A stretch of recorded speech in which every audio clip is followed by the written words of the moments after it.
Hello? Can everyone hear me? Perfect.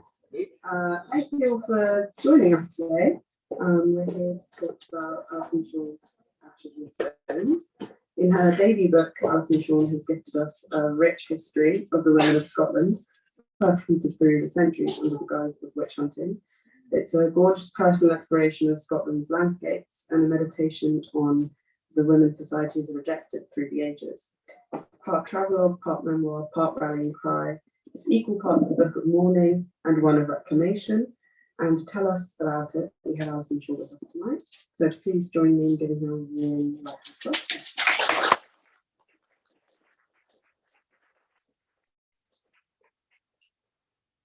My name's Trisha, and I'm going to be stepping at quite the last minute for Mary, who couldn't be with us tonight because of COVID. Please bear with me as I try and channel the questions that she sent me through. I'm going to run through some of those questions, but we're going to leave plenty of time at the end to ask any audience questions from here and online. So I ask you to mull those over as we start this discussion. As mentioned in that introduction, this book is many things. So I'm going to start with asking Allyson to tell us about how to describe it and how you came to write it. Thank you for being here, and I'm seeing your masked faces, like some of us coordinated.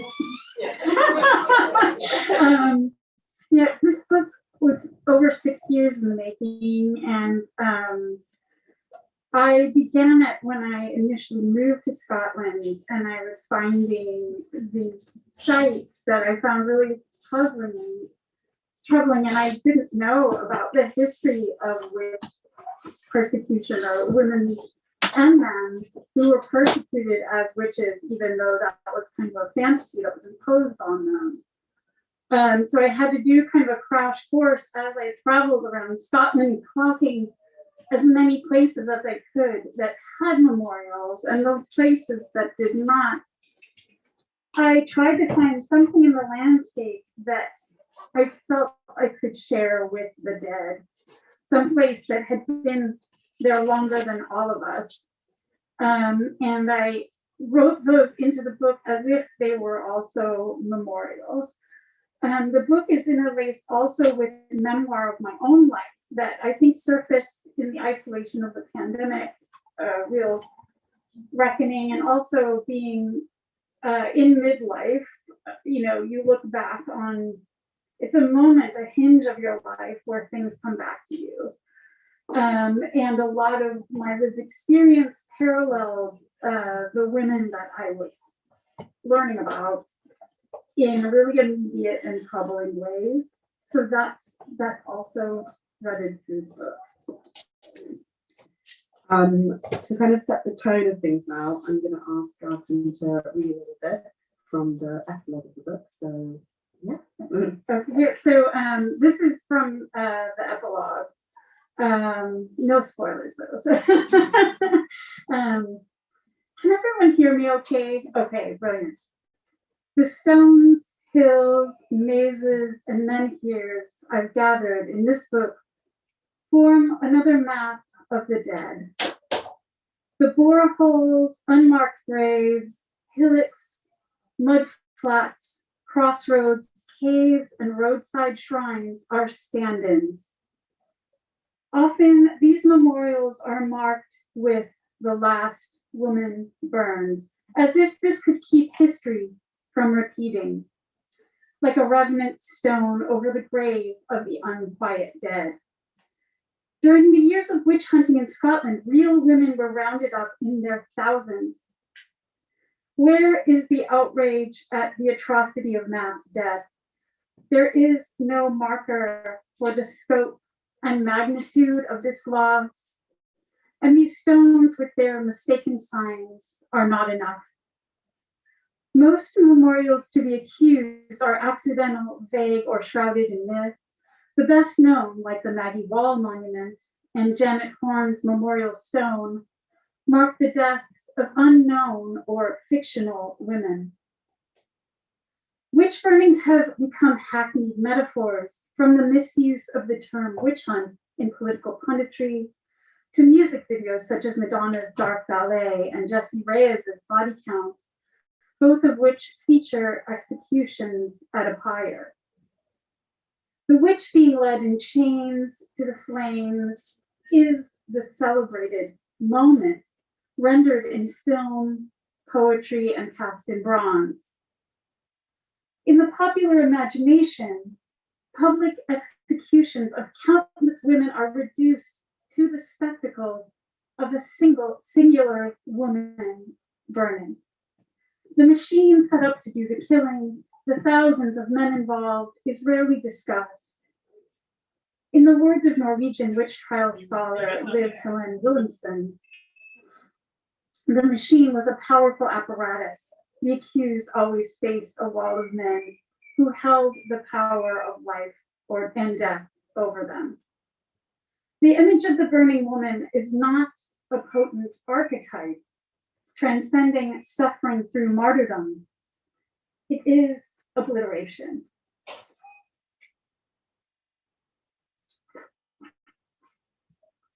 A death at the pyre was a beacon of righteousness and terror. In Scotland, those executed for witchcraft were burnt to ashes.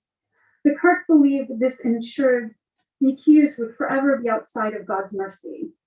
Christian cosmology was apocalyptic.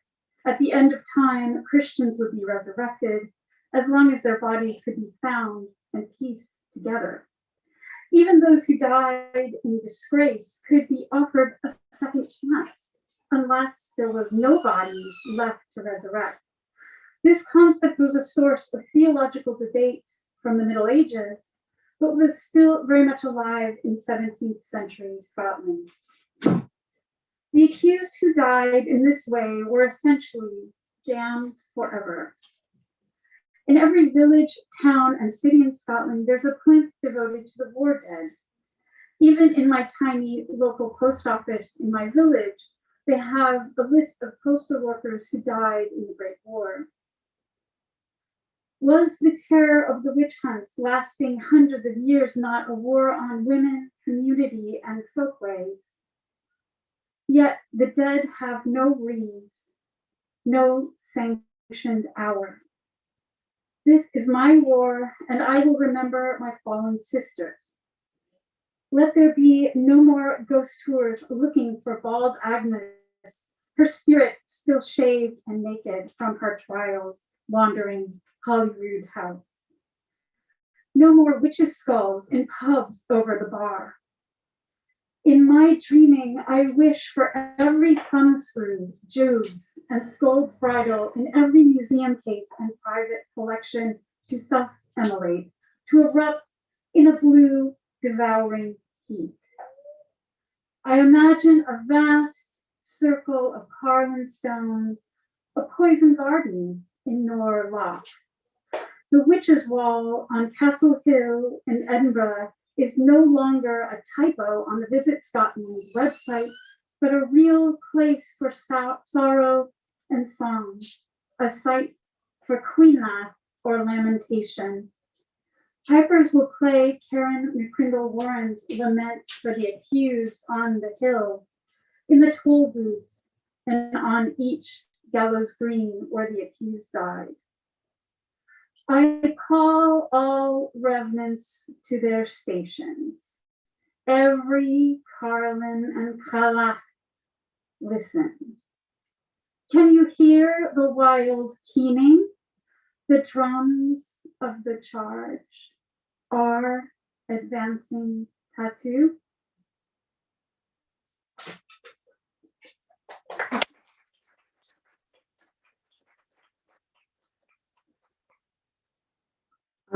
That reading really captures how, for all the sort of elegiac qualities in the book, it's perhaps most striking for its rage. The witch hunts aren't something that are abstract for you, but these are very real women, their torture and their killing very real too.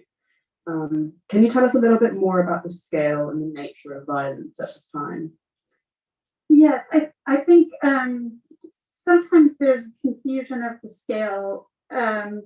Certainly it's often compared with Salem, where there were only 20 accused, where in Scotland you're looking at 4,000 accused. So to write the history was totally overwhelming. So it was a gesture. Each location I went to, it was a gesture to find one woman who I could maybe humanize somehow with her authentic voice, sifted out through the confession. But so the scope of the atrocity is vast and somehow unknown, or the reality of it is subsumed by a story that's being told for tourism. And it is a bit of a tightrope talking about the torture and the horrific ordeals that women and men, but the overwhelming majority, there's 50% more or less men who were accused, and their treatment was different, not any less horrific, but less sexualized.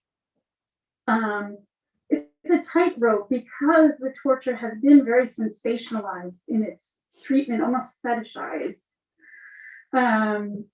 The pricking for the mark with a long brass pin, repeatedly shaving, the examinations in front of groups of men. And the narrative that would incriminate someone, a woman, had to involve the sex crime of sex with the devil. So this was asked repeatedly, and the interrogators wanted details. So this is a very, the application of the law, I think, sometimes is portrayed like neighbors who are paranoid with pitchforks going, but this was a very modern use of the law, a systematic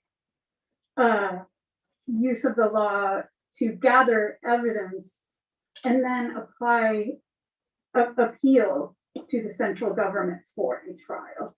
So there was a modern mechanism of law in place, even though the things that were leading up to the trial were incredibly dark. I guess that's one of the many misconceptions that you're looking to sort of readdress and set right during this book. Were there other enduring myths that you were most intent on setting right during the writing of this, and what sort of research did you have to get to sort of get down to the truth? Yeah, and I think the truth is really elusive, and that's something the harder I looked for it, the farther it was from me. There are some myths that were even dear to me that I had to relinquish, like the idea of the lone healer alone in her cottage core. I'm joking, but her little hut, and the wise woman. It was overwhelming to realize that this narrative that even I held dear as a pagan woman was a myth, and that you had to do very little to actually be accused. And the most interesting confessions involve healing and involve folkways that lots of neo-pagan people have adopted as magic. But that is not what made them a target. It's just what has come out in the confessions. Yeah.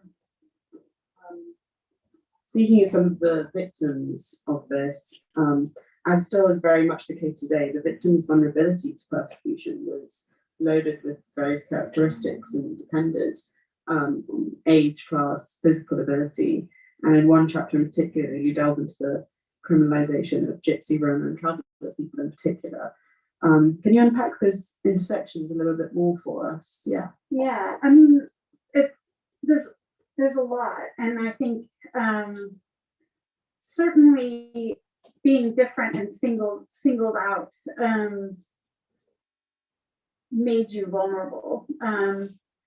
You have Janet Horn and her disabled daughter, and we don't even know if that was a name given to her 100 years later, so we don't know her real name, and her daughter is never named.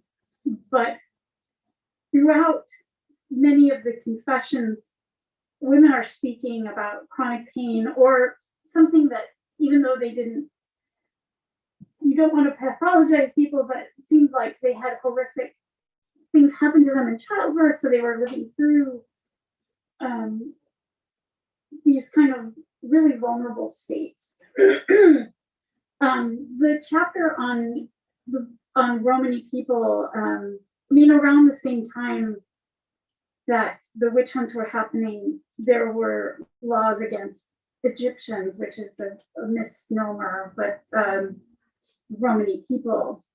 So there is a chapter on the Maggie Wall monument, because Maggie Wall has been embraced by some traveler communities as an ancestor, and there are stories about her as an ancestor. And so that, whether it's true or not, it becomes true in the telling.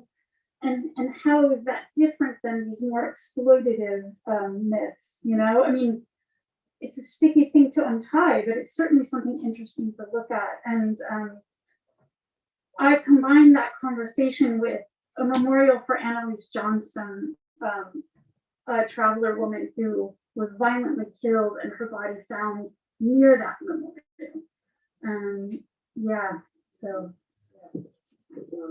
As you kind of alluded to there, each chapter begins with the name or sort of returns a woman or several to her place in history. Did you have a favourite witch, or one you were most excited to introduce new readers to? No one can resist Isabel Gowdy. You know what I mean? Like, she's just incredible. Like, her confessions, which are the most extensive of any, and Emma Wilby's incredible 600-page study just blew me away. And the verb in the confessions, you sense a woman who has an audience, right? Like, people have come from the village, they want to hear the storyteller say her piece, right? And she just warmed, and she's got rhyming couplets, and she's calling out the men sitting in judgment, almost satirizing them. And or this is my interpretation, but it's exhilarating. It's very tragic and harrowing, but to hear her voice is really exciting. But there were other women like Elspeth Briot. She was a teenage. A lot of the victims I write about were young, or children, or very young women, and she was in Orkney, and she had very strange interactions with fairy men. But she wanted knowledge so badly. She wanted power in knowing, and I just was really fascinated by that. So even though her story was nowhere near as exciting as Isabel Gowdy's confessions, her kind of wild desire to have uncanny power moved me. How much she risked for that. Yeah. You're also very clear in the book about how those in power staged a sort of demonic threat and blamed the most defenseless for their woes and or their failings.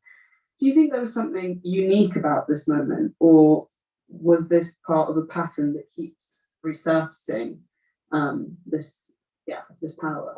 Yeah, there's you have it in your window. Sylvia Federighi's Caliban and the Witch is a kind of a Marxist analysis of this history, where she talks about that at this point in time during the Enlightenment, which we were often taught this was a celebrated moment of rationality blossoming, and it doesn't sit. It just is directly against this crazy Christian fantasy of this devil running rampant, seducing women and trying to stage a coup against the king. So I think that this was a moment when the commons were actually being carved up into privatized land. The seasons of the year and the hours of the day were becoming more mechanized in a way that we would understand, like punching the clock.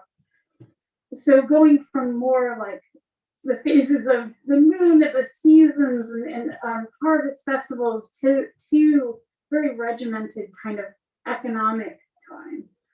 This was a total kind of revolution. I mean, you could almost argue it was the original disaster of capitalism because of the famine, horrible weather, the wars that were going on in Scotland at the time, plus this kind of early modern drive to maximize the land and the profit and the people, maximize profit from those things.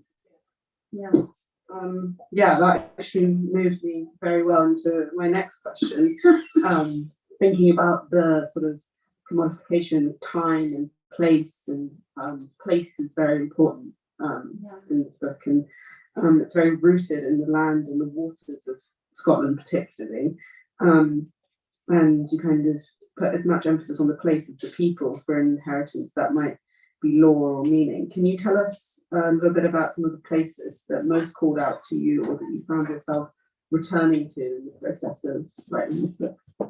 Yeah, I think one place isn't very scenic, but it just fascinated me. In Forest, there is a witch's stone right in front of the police station.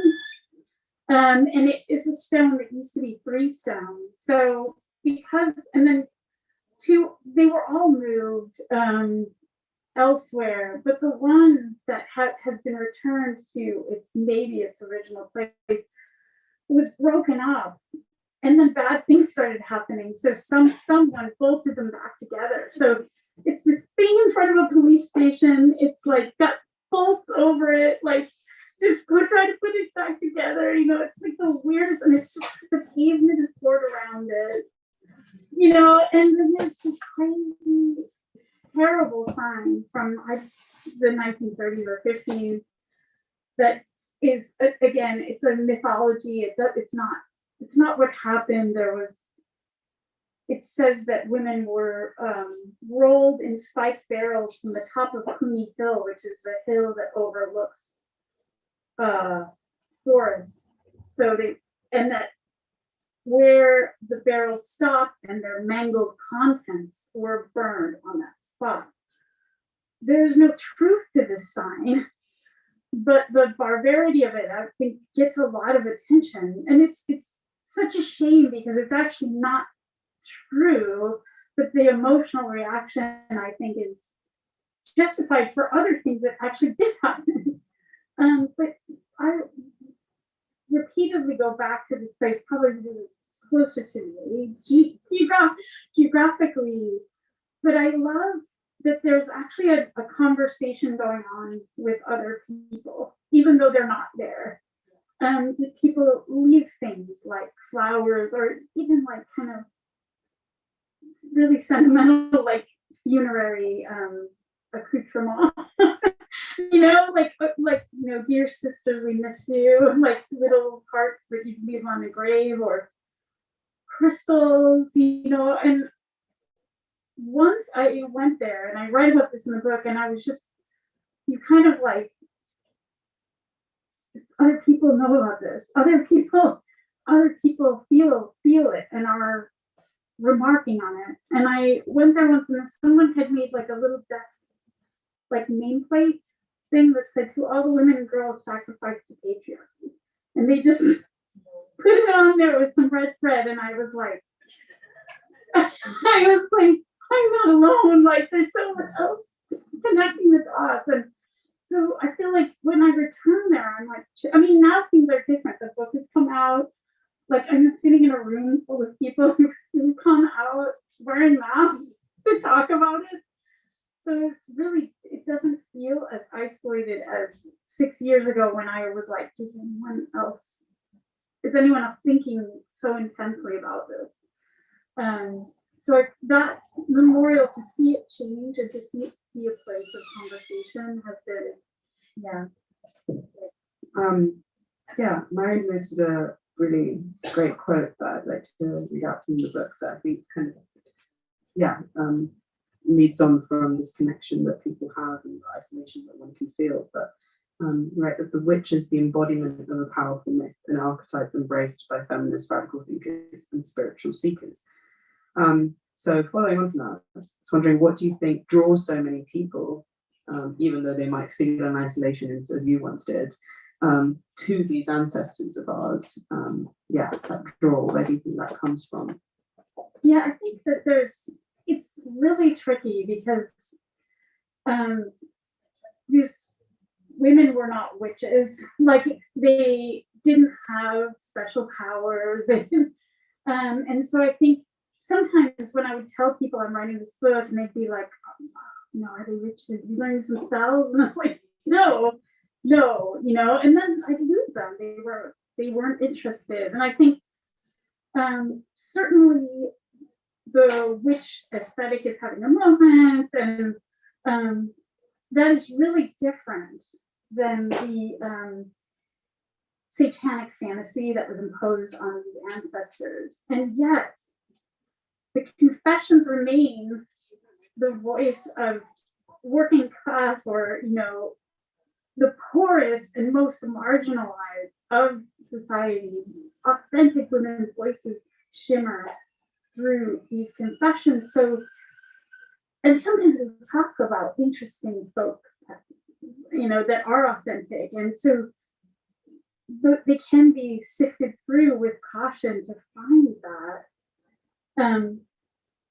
But I think there is a friction, like, people maybe become attracted to this history because it's about witches, and then they realize that it's about something else. Completely, and that's kind of the question I was going to move on to, which has been mentioned a little bit, about thinking about the commercialization of this history before we move on to some of the questions from the audience. I was going to ask, given that the enduring importance of this history, how do you think we strike a balance to commemorate these women and to record these legacies of violence with that profit drive that leads to sort of salacious witch tourism or commercial trends or things that you've mentioned having its moment, if you will? And how do we kind of explain that without, we were talking a little bit before, without sort of the Halloweenization of this, and how have you found to strike that balance? And I do think that women who do consider themselves witches, like I consider myself a witch, have to acknowledge this history and what it means to now claim that moniker safely and reinvent it in all the ways you can, as a feminist trickster, as somebody who likes tarot cards, whatever it is, that is totally separate. But there's an obligation to our ancestors who died for that word to acknowledge that suffering. And I do think it's very, because it's so hot, this topic, I worry that there's a rush to memorial or making a monument that will be a tourist attraction, that will be more like a witch's trail, like spooky things that happen here, rather than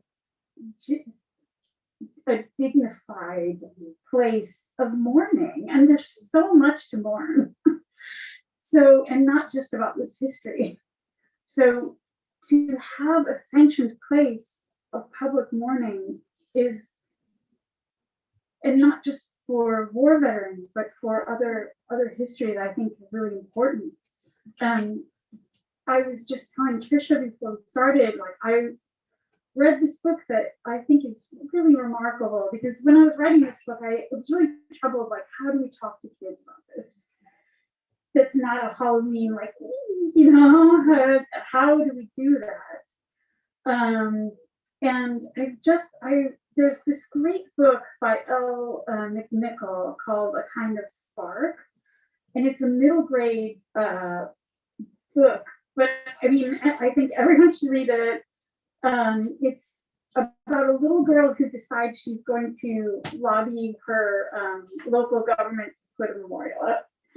And she's neurodiverse, so she is making all these links between her own challenges in her village with the women who died hundreds of years ago, and she's like writing their names on her hand, and it's so great because it's a conversation for children. Children can understand it, and the little girl is understanding it really incredible. Like, her empathy is super radical, and I think it's a great model for a way forward like that. What happens in that book is already happening. Like, there's such an amazing grassroots movement of outpouring of artists, writers, musicians, memorializing this history. That this book it began like being excited about that, and it's just gone beyond the book I've written. Like, people doing all kinds of amazing things that aren't even in the book, because you're editing the book and then copy it, and everything's on fire and you can't include it, right? So, I have more questions to ask, but I also want to move on to your questions, because I'm sure people do have them.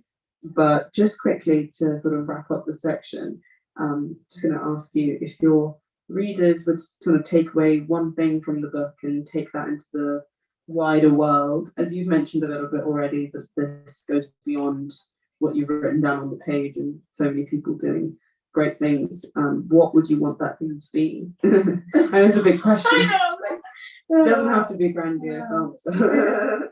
Well, I mean, clearly, if you're here, you're interested in this, and I'm sure you don't want to say I'm sure everyone knows, because maybe people don't, but I think many of you know about the map that's available, a map of Scotland that was produced by the University by Emma Carroll, an intern at the University of Edinburgh, that you can see wherever you live in Scotland. You can kind of zero in and see the people who died. So even like knowing their names,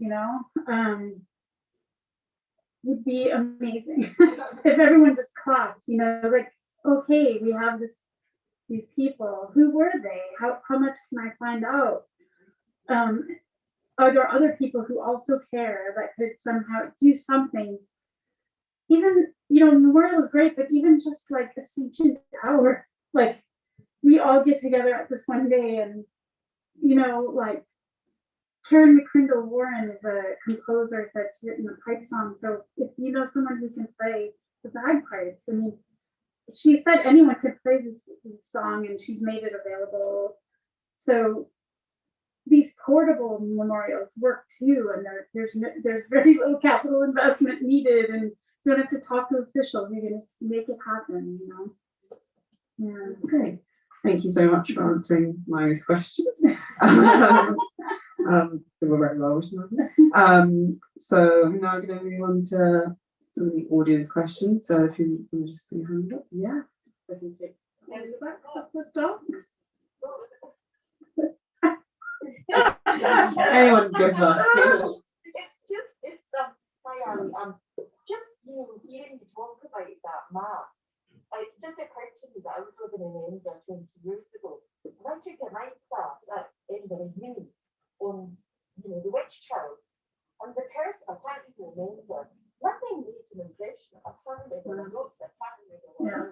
All I remember was the lecturer being really, really sure that this wasn't against women. This wasn't. Yeah. It was so shocking to me. I remember sitting jiggling and thinking, what's the big deal here? It's obvious. And then in your book, and other people quoted the percentages, who, it was 15% of men. Yeah. So I wondered, just on that note, what's the big change? And have you noticed that sort of thing within the academic career, this kind of playing down? Yes. As well as the. Yes. As well as the sort of. Yes. Yeah. And I don't. Sorry, can I just ask you to kind of repeat the question so the people who Okay. are watching the live stream can. Okay, good. Thank you. Yeah. So she was asking when she was taking a course at uni, they really downplayed the percentage, which is 85% women and 15% men, and yet that the hunts were not gendered was a theory at the time, and I actually think that that really persists. And I have gotten some heat from the book from being. I decided that if I was going to write a book about the male victims, it would have to be a different book. Like it would have, even though some of my, like one of my favorites, which is a weird thing to say, is Andrew Mann in Rathbun in Aberdeenshire, who had a long-standing relationship with a hill and the fairies that lived in there. And this incredible place that I visit all the time. And when I'm feeling okay, I can go up the hill. And I feel like I know him, but to write a book about him and the other male victims would have been so different. And I'm not minimizing what they went through, but this was the systematic use of sex with the devil as a sex crime. That was something the pricking for the mark and the sexualized kind of interrogation was something I explored in the book, and it was something that the women who were accused faced. But I know what you mean, and scholarship, it's not even that old, still is kind of like, we can't say that this was a war on women. Like, just saying that is like, people are like, you're wrong. So I'll be wrong. Thank you. The next question, if anyone's got one.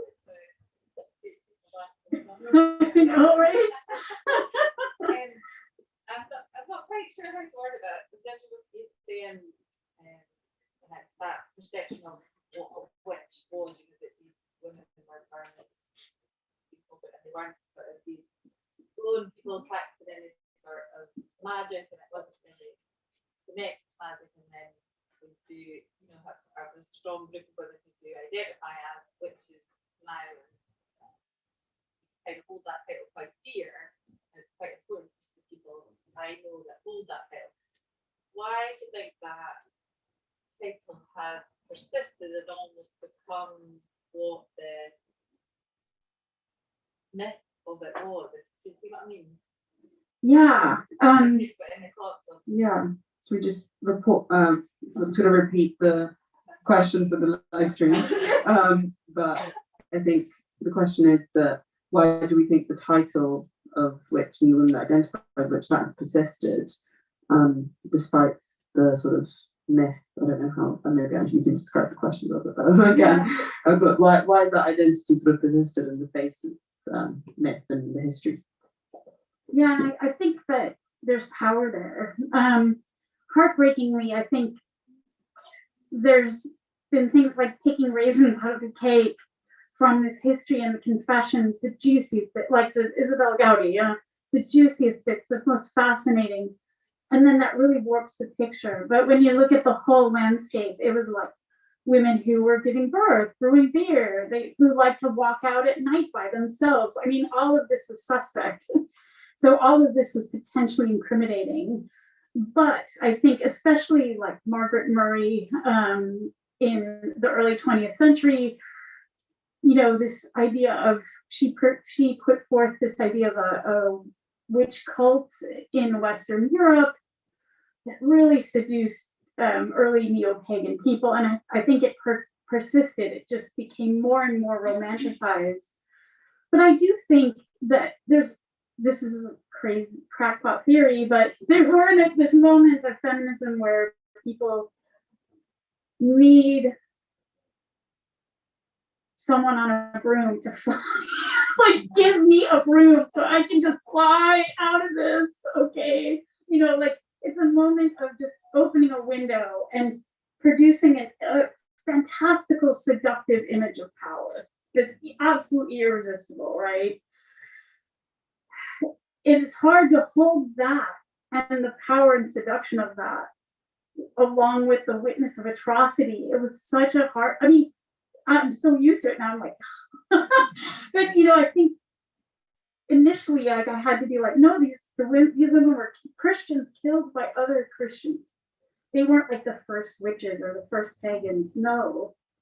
But I do think it's persistent and growing because it's so seductive, and it is potentially exhilarating. You know, it's an exhilarating kind of power. You know, that fantasy. Yeah. Yeah. Good.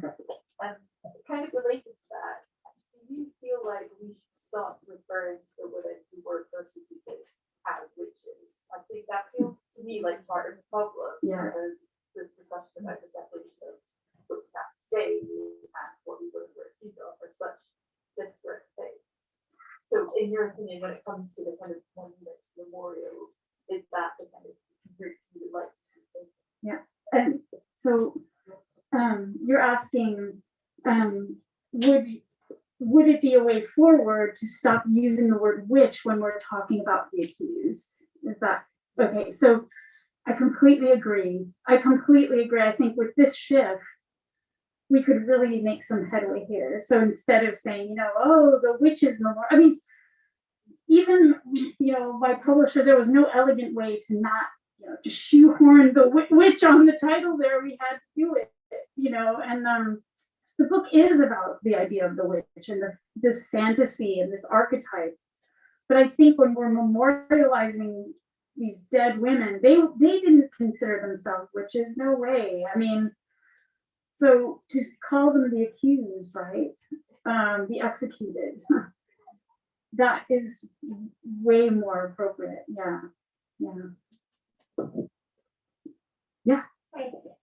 So I liked your comment that you made earlier on about portable talismans. And I want to relate it to something you read in the prologue about how you want to see the various talismans that are in public places and institutions erased. And I might be biased because I come from a background of museums. But so I work in the museum and we have a section on witchcraft, and there's a few kind of items and talismans, and they're important to me, and having them there and accessible to tell the story I find important. So I'm just curious about your opinion on that. Yeah, so you're asking about the importance of these artifacts that were used, like the thumb screws, and you know, this kind of poetic ending of the book where I'm like, you should emulate being dramatic. I do think that like in the United States, a lot of curation in museums around like the chains used for slavery and torture devices have had to really, there has been an overhaul with museum curation of and how it's talked about. I do think that maybe it would be good to revisit these as objects of torture. You're right; they're evident. They're proof it happened. I mean, there's a section in the book where I talk about Jobs and these iron rings that hang from churches and how this is proof of the church as a kind of discipline. Torture is discipline related to the church. But I think that also these artifacts find their way into ghost tours and things that are not museums. And they're used as kind of sensationalistic, almost fetishized objects of suffering. And that's really a problem because I feel like it really diminishes what they are and what they represent. But you're right, these objects are incredibly important. I'm not like saying we should destroy them. I mean, even though, you know, there are moments in the book that have a kind of poetic moment of wishing, right? But I don't feel they should be destroyed or eradicated literally. Because as you say, they're really important. Yeah. So maybe like changing the narrative is what you're suggesting. Yeah, definitely. Thank you. Just to kind of tack on to the end of that. So in the town that I'm from, there was this big uproar because a Confederate soldier's statue was going to be taken down. Yeah. And a lot of people, for the wrong reasons, didn't want the statue taken down. Yeah. But there was a very small voice of people wanting it to remain, but to have the narrative changed. And so, yeah, I guess it's a fine line to figure out how to do that. Yeah. Yeah. And I think you're right. And it's hard to. Just to say, Okay, no, sorry. no, I was just to say for the video, the kind of joining question is about sort of public spaces and artifacts, and whether the removal of those, the debate around our public spaces and things like that, whether the narrative should be changed or these things should be removed when we learn about new narratives, and what your thoughts are on that. Yeah, thanks. So I think that certainly with a new monument, please, it has to be right. But it's really interesting, like you bringing this up, like there's a witch's stone in Spot that for the longest time it had like a sign dedicated to the Ringwoody witch, Marion Ringwoody, and her history is convoluted, and the sign was convoluted and getting really old and everything. And Allyson Whiteman and a bunch of local children and local historians, I don't know if they did it in the cover of Darkness. Originally, I was like, hey, did you do this? I was like pestering her, and she was like, tuck it in, you know. But finally, when the book was going to be real, she was like, yeah, that was me. So, but you know, she initially didn't want to say, but they made a beautiful new memorial out of the old one. So the stone is still there, but it's a statement of compassion. It's not just for a singular woman, but for all of the people who died. So it's not like, oh, we're just going to get rid of this witch's stone or the iron sign there, but they made it more full of compassion and empathy with the new tiling that was about the hedgerow and about the souls of the accused. And so I mean, to recontextualize the older monuments, I think is exciting. That's already happening. Yeah. Any more questions?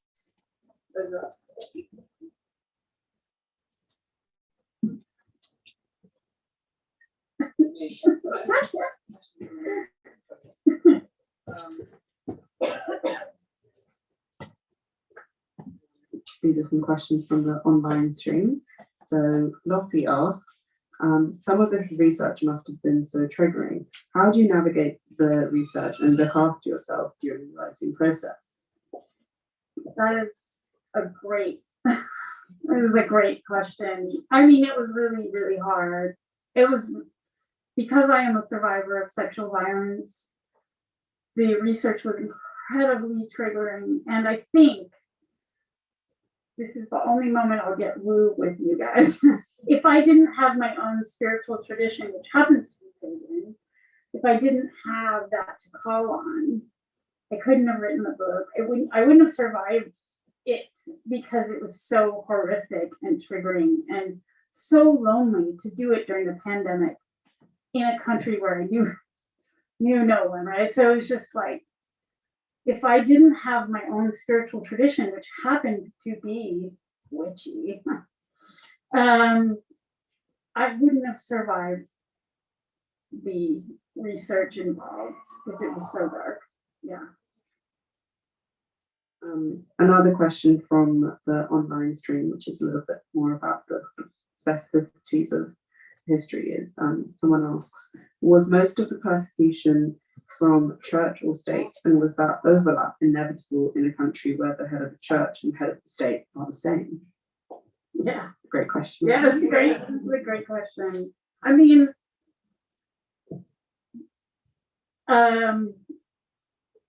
a lot of cases were initiated in the church courts, or the neighborhood disputes that could have been, before the witch hunts really were taking off, could have been resolved in any other way, right? Were exploited for this kind of appealing to the king and then to the central government. So originally they would start locally, and sometimes the Privy Council would send out like local judges, like traveling courts.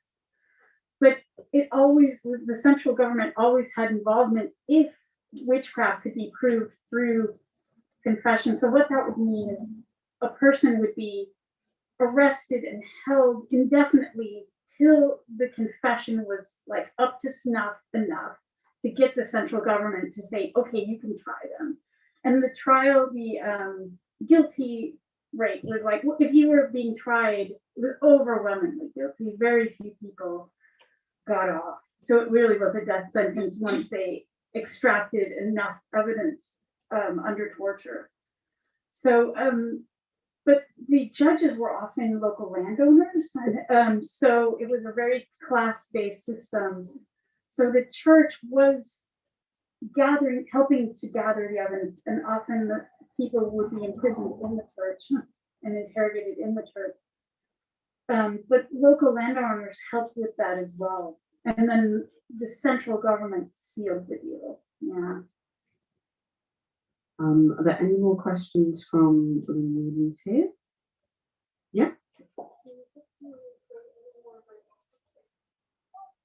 Well, I'm really fascinated by Orkney, like the Orkney chapter. I was like, this is a whole book.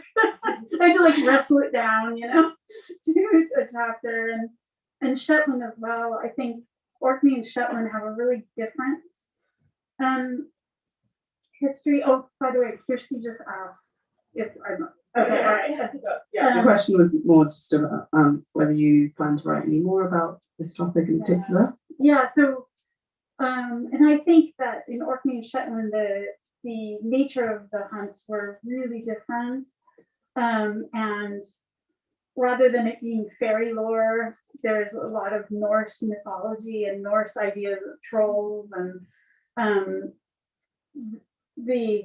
also the way of dealing with witchcraft, like the eightfold oath, rather than, right? So that fascinates me, that there's like old Norwegian law was still kind of de facto happening while Scots law was trying to modernize these places. So you're having this really interesting cultural friction going on. And plus the women's stories are just incredible, and I didn't really get to like explore those as much as I wanted. Yeah. Any final questions? No? Okay, well, everyone will have a chance afterwards, as Allyson does have a little bit of time for us to get any books signed if they would like, but I would personally like to give her and everyone coming a massive thank you. So if we can do a big round of applause, please.